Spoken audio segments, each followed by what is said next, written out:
अस्सलाम वालेकुम स्टूडेंट्स, कैसे हैं आप लोग। उम्मीद करता हूँ खैरियत से होंगे। तो आज मेरा सेकंड ईयर बायोलॉजी का चैप्टर 17 कोऑर्डिनेशन का 8th लेक्चर है और आज का मेरा टॉपिक होगा न्यूरॉन। हम इसके स्ट्रक्चर पे भी बात करेंगे, इसकी टाइप्स पे भी और इसके फंक्शन पे भी। तो लेक्चर शुरू करते हैं। देखिए न्यूरॉन्स क्या होते हैं। न्यूरॉन्स को नर्व सेल भी कहा जाता है, ये इसी का दूसरा नाम है नर्व सेल। और ये जो सेल है नाम से जाहिर है कि ये एक सिंगल सेल है। This is structural and functional unit of our nervous system. Nervous system का ये स्ट्रक्चरल यूनिट भी है।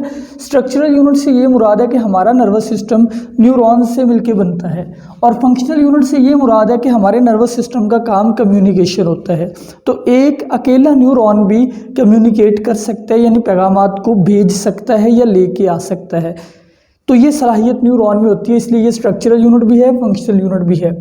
अच्छा, न्यूरॉन्स के साथ एक और सेल भी है जो हमारे नर्वस सिस्टम में पाया जाता है, उसका नाम भी याद रखें, वो है न्यूरोग्लिया। शॉर्ट क्वेश्चन के पॉइंट ऑफ व्यू से अहम है। न्यूरोग्लिया को आप कह सकते हैं दीज आर सपोर्टिंग सेल। आप लोगों ने देखा होगा कि हमारे जो न्यूरॉन सेल होते हैं, लाइक ये एक न्यूरॉन सेल मैं बना रहा हूँ, इस न्यूरॉन सेल में ये सेल बॉडी हो गई। तो इसके ऊपर आपने कुछ इस तरह के सेल लगे हुए देखे हुए होंगे। ये जो सेल हैं इनको कहते हैं न्यूरोग्लायल सेल, न्यूरोग्लिया या फिर न्यूरोग्लायल सेल। ये सपोर्ट करते हैं और ये भी तकरीबन 50% नर्वस सिस्टम बनाते हैं। यानी आपके नर्वस सिस्टम में 50% न्यूरॉन्स हैं और 50% न्यूरोग्लायल सेल है। लेकिन आप इनको नर्वस सिस्टम का यूनिट इसलिए नहीं कहते क्योंकि ये इम्पल्सिस को कंडक्ट नहीं करते, बल्कि इनका काम होता है न्यूट्रिशन करना। यानी ये आपके न्यूरॉन्स को खुराक देते हैं और उनकी प्रोटेक्शन करते हैं बाय माइलिन शीथ। ये जो इस तरह के जो सेल है, यानी कि न्यूरोग्लायल सेल, ये जैसे एक न्यूरोग्लायल सेल है, ये न्यूरॉन के ऊपर चढ़ा हुआ होता है। ये एक फैटी लेयर सेक्रीट करता है अपने बाहर, उस फैटी लेयर को कहते हैं शिवान सेल, और वो एक अच्छी इंसुलेटर होती है और न्यूरॉन को प्रोटेक्ट करती है। तो इसलिए क्योंकि ये जो सेल हैं, ये सेल नर्व कोऑर्डिनेशन नहीं कर रहे, यानी कि पैगामात को नहीं लेके जा रहे, बल्कि इनका काम तो न्यूट्रिशन और प्रोटेक्शन है, इसलिए हम इनको नर्वस सिस्टम का यूनिट सेल नहीं कह सकते। अब है न्यूरॉन सेल का स्ट्रक्चर, एक जनरलाइज्ड स्ट्रक्चर। न्यूरॉन सेल कोई सा भी हो, उसके दो हिस्से होंगे, एक उसमें सेल बॉडी होगी और दूसरा उसमें प्रोटोप्लाज्मिक एक्सटेंशंस होगी। सेल बॉडी किसको कहते हैं? सेल बॉडी को सोमा भी कहते हैं। आप लोगों को पता है कि न्यूरॉन कोई सा भी हो उसमें एक न्यूक्लियस ज़रूर होता है, ठीक है। मैं अभी थोड़ी देर में बात करता हूँ। वो जो न्यूक्लियस वाला हिस्सा है उसको सेल बॉडी कहते हैं। ये किसी न्यूरॉन का मेन पार्ट होता है, कंटेनिंग न्यूक्लियस। न्यूक्लियस इसमें मौजूद होता है। अच्छा, इसके अलावा इसमें एक बड़ा अहम शॉर्ट क्वेश्चन इस टॉपिक का, निजल ग्रेन्यूल्स भी होते हैं। निजल ग्रेन्यूल क्या है? Nissl granules are actually group of ribosomes. Ribosomes के ग्रुप है attached on rough endoplasmic reticulum. ये रफ एंडोप्लाज्मिक रेटिकुलम के साथ जुड़े हुए हैं with Golgi apparatus in cell body of neuron. अच्छा जी, यहाँ पे मैं एक न्यूरॉन की सेल बॉडी बनाता हूँ। जैसे ये एक न्यूरॉन की सेल बॉडी है, ठीक है जी। इस सेल बॉडी के अंदर ये हो गया न्यूक्लियस। अच्छा, न्यूक्लियस के अलावा हमें माइक्रोस्कोप में देखें, हमें छोटे छोटे ग्रैन्यूल्स नज़र आते हैं ऐसे। इन ग्रैन्यूल्स को कहते हैं निजल ग्रैन्यूल। दरअसल इन ग्रैन्यूल्स को पहली बार एक साइंटिस्ट ने ढूंढा था, उसका नाम था फ्रांज निजल। जर्मन न्यूरोफिजियोलॉजिस्ट था, तो इस बंदे ने इसको ढूंढा, तो इसके नाम की वजह से इनको निजल ग्रैन्यूल कहा जाता है। निजल ग्रैन्यूल को देखा जाए, इसको जूम करके अगर हम यानी इलेक्ट्रॉन माइक्रोस्कोप में देखें तो हमें नज़र आएगा कि निजल ग्रैन्यूल दरअसल कुछ एंडोप्लाज्मिक रेटिकुलम का नेटवर्क है। एंडोप्लाज्मिक रेटिकुलम इस तरीके से है रोसिटी अरेंजमेंट में। रोसिटी अरेंजमेंट किसको कहते हैं? एक रिंग की फॉर्म में जो अरेंजमेंट बनती है, उस अरेंजमेंट में बाहर वाली साइड पे गोल्जी अपरेटस भी मौजूद है, यानी कि यहाँ पे गोल्जी अपरेटस है। ये जो ग्रीन कलर के मैंने बनाए ये एंडोप्लाज्मिक रेटिकुलम है और इन एंडोप्लाज्मिक रेटिकुलम के ऊपर राइबोसोम लगे हुए हैं। अब ये जो आप एक ग्रैन्यूल देख रहे हैं ये निजल ग्रैन्यूल है और ऑफ कोर्स निजल ग्रैन्यूल का काम प्रोटीन बनाना होगा, क्योंकि इसमें रफ एंडोप्लाज्मिक रेटिकुलम है तो वो प्रोटीन बनाएंगे। ये बड़ा अहम शॉर्ट क्वेश्चन है। दूसरी चीज़, हर न्यूरॉन से प्रोटोप्लाज्मिक एक्सटेंशंस भी निकलती है। प्रोटोप्लाज्मिक एक्सटेंशंस का मतलब होता है मतलब कि साइटोप्लाज्म की एक्सटेंशन। जैसे कि मैंने अभी आपको बताया ये सेल बॉडी है न्यूरॉन की, तो इसमें से ये जो एक्सटेंशन निकल रही हैं ये एक्सटेंशंस कहलाएंगी प्रोटोप्लाज्मिक एक्सटेंशंस। ये दो तरह की हो सकती है, एक होती है प्रोटोप्लाज्मिक एक्सटेंशन डेंड्राइट, दूसरी होती है एक्सॉन। पहले डेंड्राइट पे बात करते हैं। डेंड्रा एक अगर ये एक ही हो तो इसको डेंड्रॉन कहते हैं। जैसे फॉर एग्जांपल ये एक आप न्यूरॉन सेल देख रहे हो, इस न्यूरॉन सेल में जो ऊपर वाला हिस्सा है ये सेल बॉडी हो गई, आप लोगों को पता है दिस इज सेल बॉडी। इस सेल बॉडी में फॉर एग्जांपल इम्पल्स जो है वो ऊपर से नीचे की तरफ आ रहा है, तो इम्पल्स की डायरेक्शन यानी कि मैसेज गुजरने की डायरेक्शन ये है। अब ये जो सेल बॉडी से जो चीज़ इम्पल्स को टुवर्ड उसकी तरफ लेके आ रही है उसका नाम है एक्सॉन। यानी कि इस न्यूरॉन का ये हिस्सा इतना जो है ये सेल बॉडी तक ये हिस्सा इम्पल्स को सेल बॉडी की तरफ लेके आ रहा है, तो ये एक ही है। अब देखिए ये एक ही एक्सटेंशन है, तो इसको बोलेंगे डेंड्रॉन। याद रखें अगर सिर्फ ये एक्सटेंशन एक ही हो इसको बोलेंगे डेंड्रॉन। अच्छा, एक यहाँ पे और डेफिनेशन है वो मैं लिखनी भूल गया, उसका नाम है एक्सॉन। एक्सॉन इनका काम होता है इम्पल्स को अवे लेके जाना। ये अवे लेके जाते हैं किसको, इम्पल्स को। ए से आप याद रखिएगा एक्सॉन फॉर अवे, यानी कि इस सेल बॉडी से जो हिस्सा इम्पल्स को दूर लेके जाएगा ये वाला हिस्सा इतना, ये होगा एक्सॉन। तो डेंड्राइट और एक्सॉन में फ़र्क आपको समझ आ गया होगा। अच्छा, डेंड्रॉन अगर एक ही हो फिर उसको डेंड्रॉन कहते हैं, अगर वो एक से ज़्यादा हो फिर वो डेंड्राइट कहलाएंगे। तो मैनी स्मॉलर फाइबर्स, अगर सेल बॉडी से बहुत सारे छोटे छोटे हिस्से निकल रहे हों और वो सारे हिस्से सेल बॉडी की तरफ मैसेज को लेके आ रहे हो, जैसे ये एक न्यूरॉन है, ये मोटर न्यूरॉन है। इस मोटर न्यूरॉन में आप देख रहे हैं कि ये जो हिस्से हैं सारे ये इम्पल्स को सेल बॉडी की तरफ लेके आ रहे हैं ये सारे हिस्से, तो फिर ये सारे के सारे क्योंकि ये एक से ज़्यादा है तो ये डेंड्राइट कहलाएंगे। ठीक है, फ़र्क याद रखिए, अगर सिर्फ एक हो डेंड्रॉन है, एक से ज़्यादा हो डेंड्राइट है। यहाँ पे जो सिंगल है उसका नाम डेंड्राइट होगा, यानी कि जो डेंड्राइट्स है उसका सिंगुलर होगा डेंड्राइट ही। डेंड्रॉन सिर्फ अगर अकेला हो उसको कहते हैं। अच्छा, भी मज़ीद इनकी बात करते हैं टाइप्स की। ये एक अहम टॉपिक है। अब इनकी टाइप्स जो है वो ये आपके सामने मैंने बनाई हुई है। तो इन टाइप्स को देखिए, इन न्यूरॉन की 3 टाइप्स हैं, inter neuron, motor neuron, sensory neuron. सबसे पहले इंटर न्यूरॉन क्या करते हैं, और इंटर न्यूरॉन वो न्यूरॉन है जो आपके ब्रेन एंड स्पाइनल कॉर्ड में पाए जाते हैं। ठीक है, ये इंटर न्यूरॉन है, ब्रेन एंड स्पाइनल कॉर्ड में पाए जाते हैं, यानी कि आप कह सकते हैं या आपका CNS बनाते हैं, सेंट्रल नर्वस सिस्टम बनाते हैं। अच्छा, ये मैंने आपके सामने 2 बनाए हैं। ये जो पहले वाला है ये पाया जाता है भाई स्पाइनल कॉर्ड में। ये किस में पाया जाता है, स्पाइनल कॉर्ड में। ये किस में पाया जाता है, ये ब्रेन में पाया जाता है, ये स्पाइनल कॉर्ड में। Diagram A, diagram B। अच्छा, जो ए वाला स्पाइनल कॉर्ड में पाया जाता है इसकी लुक को कहा गया है कि इसकी स्पाइनी लुक है, लंबा है, एक ही डेंड्राइट है, डेंड्रॉन है और एक ही एक्सॉन है, लेकिन उनमें से स्पाइन्स यानी कि कांटे निकल रहे हैं, ब्रांचेस निकल रहे हैं और इस पे माइलिन नहीं लगी हुई।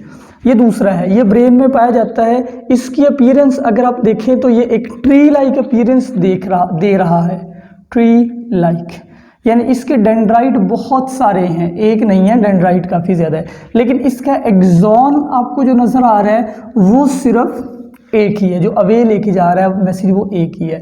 ये ट्री लाइक अपीयरेंस देते हैं, यानी ब्रेन के कुछ न्यूरॉन इस तरह के होते हैं जो आपस में ब्रेन के मुख्तलिफ हिस्सों में कम्युनिकेशन का काम करते हैं। फिर इंटर न्यूरॉन का एक और नाम भी होता है, ये भी याद रख ले, इनको एसोसिएटिव भी कहा जा सकता है या फिर इनको रिले न्यूरॉन भी कहा जाता है, तो ये इनके नाम है। अगली टाइप है भाई मोटर न्यूरॉन, और मोटर न्यूरॉन का काम होता है आपके CNS से मैसेज को लेना और CNS से मैसेज को लेके आपके इफेक्टर्स को देना। इफेक्टर्स मसल्स और ग्लैंड्स को कहते हैं। फॉर एग्जांपल मैंने हाथ को हिलाना है, ज़ाहिर बात है इस हाथ के मसल्स को मैसेज मिलेगा तो ये कॉन्ट्रैक्ट करेगा, हाथ के मसल्स कॉन्ट्रैक्ट करेंगे। अब जिस न्यूरॉन के ज़रिए मेरे ब्रेन यानी सीएनएस ने इस हाथ के मसल्स को पैगाम भेजा वो न्यूरॉन, अच्छा ये इनका स्ट्रक्चर्स आप देखें, इनमें यूजुअली डेंड्राइट एक से ज़्यादा है और एक्सॉन जो है वो सिंगल ही है। फिर इनके अंदर और जो इनका करैक्टर है, इनमें ये वाले स्पेशल सेल है जिनका नाम है शिवान सेल्स। शिवान सेल एक स्पेशल टाइप का न्यूरोग्लिया ही है, यानी न्यूरोग्लाइल सेल ही है। ये शिवान सेल एक फैटी लेयर सेक्रीट करते हैं यहाँ पे, यानी कि इनमें से ये फैटी लेयर निकलती है और ये फैटी लेयर प्रोटेक्शन का काम करती है न्यूरॉन का, ये फैटी लेयर है। और फिर आपको ये भी पता होगा कि कुछ जगहों पे ये फैटी लेयर नहीं है, वो जगह कहलाती है नोड्स ऑफ रेनवेयर। तो ये जो फैटी लेयर होती है, ये जो माइलन शीथ इस फैटी लेयर का नाम है, ये जो ऊपर फैटी लेयर है दिस इज माइलन शीथ। मैंने आपको इस लेक्चर के शुरू में बताया कि माइलन शीथ जो है ये प्रोटेक्ट करती होती है हमारे न्यूरॉन सेल को, और ये शिवान सेल या न्यूरोग्लाइल सेल ही सेक्रीट करते हैं, ठीक है। अब बीच में जिन जगहों पे माइलन नहीं है वो जगह नोड्स हैं। तो इम्पल्स जो है वो दरअसल एक वेव ऑफ इलेक्ट्रिकल सिग्नल होता है, एक बिजली की लहर होती है जो इम्पल्स जो पैगाम एक न्यूरॉन में से गुजर रहा होता है। तो फिर पैगाम को इसलिए यहाँ पे छलांगे मारनी पड़ती है, यानी कि जो इम्पल्स है वो यहाँ पे छलांगे मारता हुआ इस मोटर न्यूरॉन से गुजरता है। ऐसे इम्पल्स को सॉलिटेटरी इम्पल्स कहते हैं।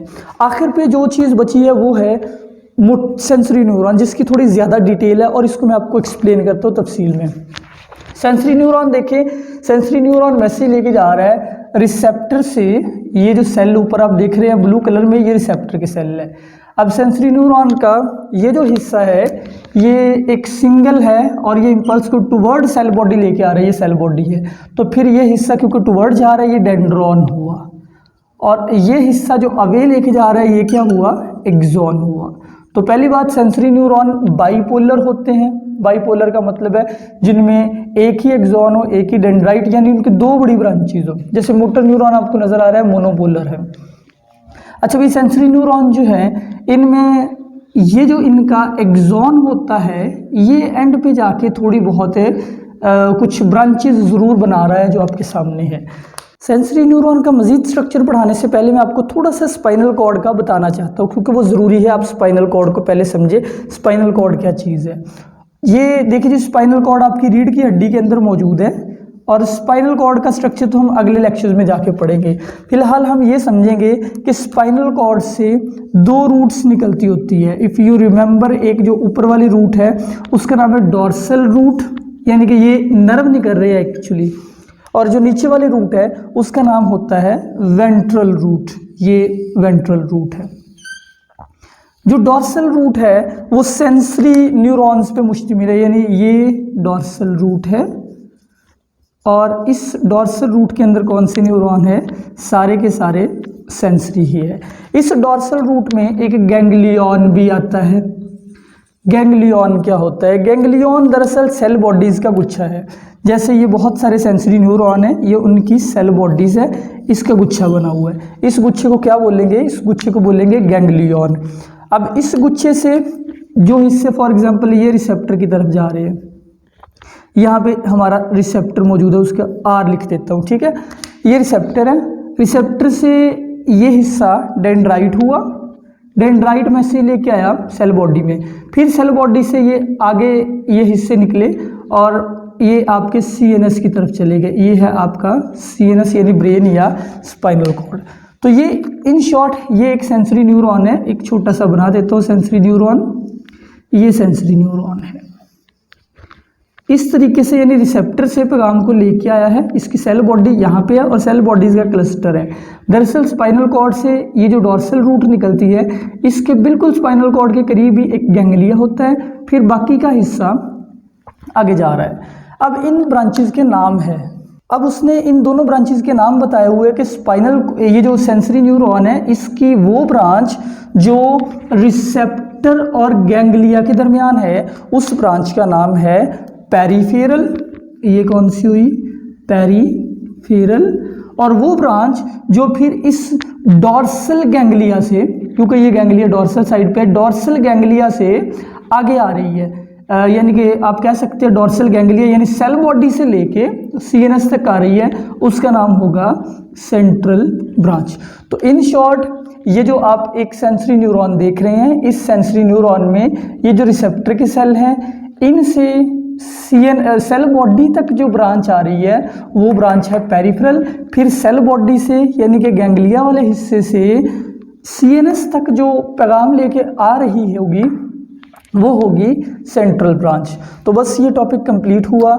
एक बार फिर से एंड पे ये सेंसरी न्यूरॉन का काम बता दूं कि सेंसरी न्यूरॉन को आप बाकी सेंसरी न्यूरॉन जो है इनमें भी यूजुअली ये जो माइलिन शीथ है ये लगी हुई होती है और माइलिन शीथ प्रोटेक्ट करती है इनको। ये जो माइलिन शीथ है ये श्वान सेल में मौजूद है, लेकिन इनका जो एक्सॉन है यूजुअली उसके एंड के ऊपर ब्रांचेस मौजूद होती है, लेकिन एक्सॉन एक सिंगल है, सिर्फ एंड पे जाके ब्रांचेस बना रहा है। इसी तरीके से डेंड्रॉन भी एक ही है, स्टार्ट में उसकी कुछ ब्रांचेज है, जो फ्री नर्व एंडिंग है वो ब्रांचेज इस तरह की बनाते हैं।